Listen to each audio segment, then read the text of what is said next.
$38 million dollars in effective cap space is very good for Philly, but they can bring in even more with a simple move that is definitely going to be divisive, but I think is necessary for them, and that's to honor Hassan Reddick's trade request, because doing so will bring in $21.9 million dollars off their books.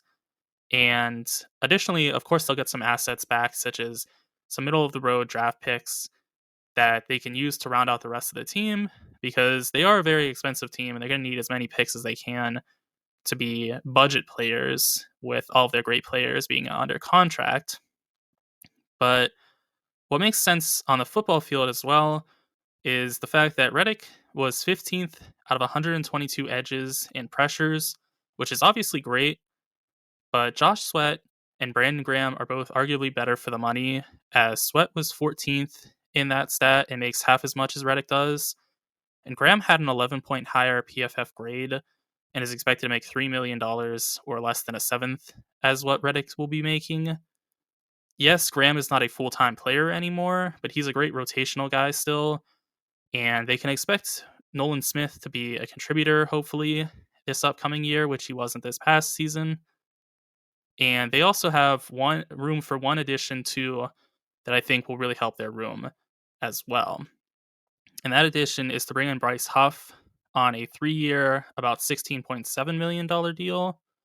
He has an 80-point PFF grade as a designated pass rusher, basically, and he can provide more juice than Reddick does as the pass rush extraordinaire. He's not very much of a run defender, so he will be specializing as the pass rusher, but obviously that is a very good skill to have, so it's not like he's specializing in something that doesn't bring a ton of value to the team.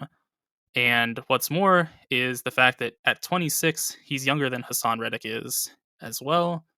So I think this move makes a ton of sense for the Eagles. They get a little bit cheaper in the edge room, which is something they probably need to do because, again, they just are a very expensive squad with all of their talented players making a ton of money. Or in the case of Devonta Smith, all their talented players will be making a ton of money. So I think it makes sense to shed a little bit of salary and bring in a guy that's comparable, if not even a little bit better at some things, and is additionally younger. So hopefully he'll be able to contribute for a bit longer to this Eagles squad. Another move they can make for their defense too is bringing in Steven Nelson on a 2-year, about $7.3 million per year deal. Nelson ranked 29th out of 127 cornerbacks in PFF grade, which is great.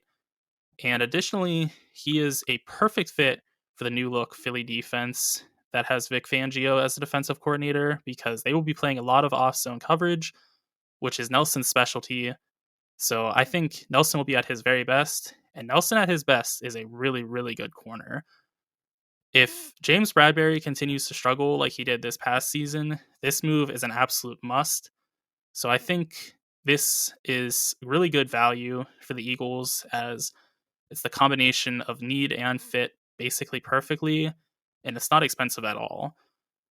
Speaking of not being expensive too, Josie Jewell would be another really logical addition for the Eagles, because he can be brought in for about $6.3 million a year for 2 years.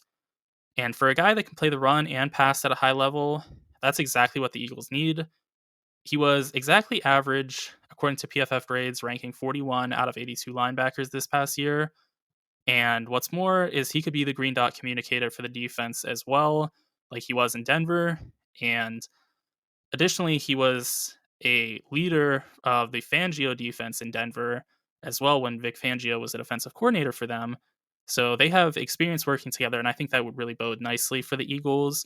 To round out the free agency for the Eagles, they bring in one offensive player, and that being Tyler Boyd, on a 2-year, about $8.8 million a year contract. Boyd is the perfect fit for the Eagles because he's a slot-only guy, and additionally, he can block really well, which is nice for Hurts and Swift and whoever else may be rushing the ball.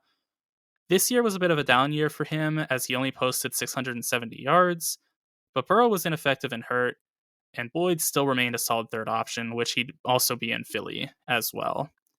He would have had 815 yards if he played the 17th game at his average last year as well. So he's definitely not on a downward trajectory at this point.